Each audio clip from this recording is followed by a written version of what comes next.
I got a lot of questions on how I make my wooden frames for the 30-day art series. So in this video, I'm going to show you my step-by-step process on how you can make your own, no matter what size canvases you're using, and how to mount it on the wall without using any screws using renter-friendly methods. Step 1, we need to first talk about the type of canvas we're using. And for the whole series, I've been using wooden canvases. For this, you can pretty much buy it from any local art shop that's near you, but the ones I'm using specifically is 8 inches by 10 inches, and the thickness is 3/4 inch thick. The reason why I like using wooden canvases compared to the traditional stretch canvases is because during that series I've been using a lot of different mediums like cardboard, watercolor paper, plaster, fabric, and even felt pads. It was just a lot easier to attach any of those materials to wood compared to traditional cotton canvases. So if you plan on painting directly onto the wood canvases, you'll most likely want to prime it. I use something like this, which is like a white gesso. And throughout this video, I try to link the products that I use in the description so you can find something very similar to what I use. Now that the canvas is ready, we'll move on to step number 2, which is sourcing the wood frames. I would say any local wood shop should have what you're looking for, but it also depends on your preferences, the type of wood and the size you're looking for. For me, I'm using the oak molding 1¼ inch thick, so it's important to understand what canvas you're using first before you start shopping for the wood frames. Like, how far do you want the frame to stick out? Also the thickness when you're looking directly at it. And the molding that I got has a slight curve on one of the sides,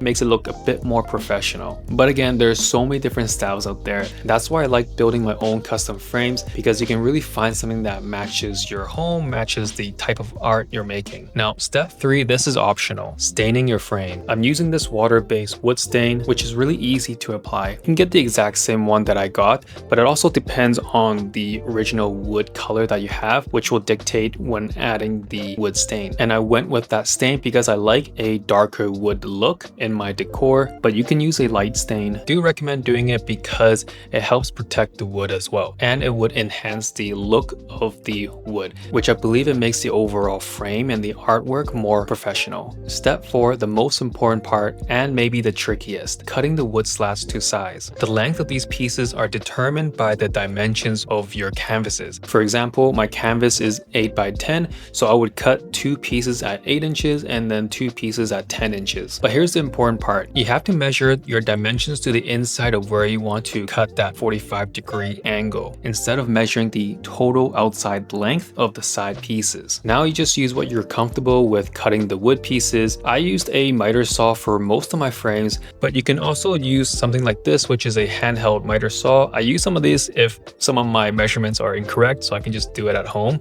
to fix it up. But you can easily use something like this if you don't want to use a power tool. Once you have it all cut, we'll move on to step number 5, which is putting all the sides and gluing it up together. I like to start by laying down the pieces and taping all the ends together, making sure that the ends are butted up tightly so when you're folding it, it all aligns nicely. A trick I used is laying it down onto the side and using the table kind of like a straightener to make sure all the sides are squared up, so when you're folding it into place, it doesn't go on an angle, which will make the frame wobbly. Now that it's done, you can lay it back flat and apply wood glue to all of the edges. Then fold it back up and tape off the last corner, and that's pretty much it. And just wipe off any excess glue. And again, this is what worked for me for the size of frames we're using. If you're creating something a lot larger, you may need to add additional supports, maybe like staples or other methods to secure it better. Now, once that is done, we'll move on to the final step, which is mounting the frame to the canvas. What you'll need is a drill,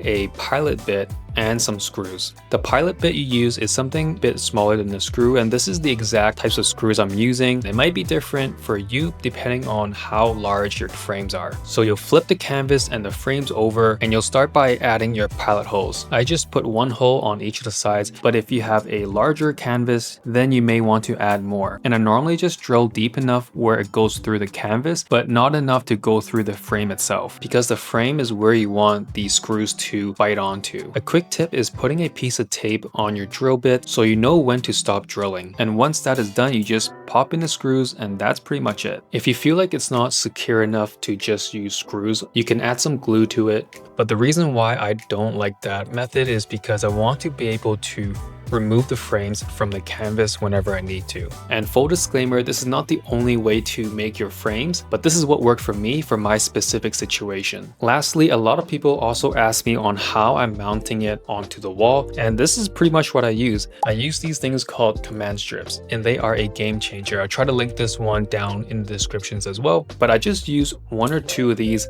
in the top corners of the pieces. And again, these are really small, so I just need 2.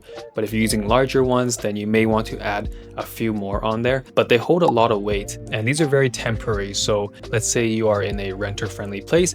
Once you attach these, years down the road, you can easily remove them without leaving any marks on the wall. I hope this inspires you to build your own collection of wall art. And if you're making your own, please share it with me. I would love to see what your art looks like. If you haven't already, make sure to subscribe to the channel and give it a thumbs up. I'll be uploading more of these longer videos here on YouTube. I can't believe we're almost done this first art series. I'll see you in the next video.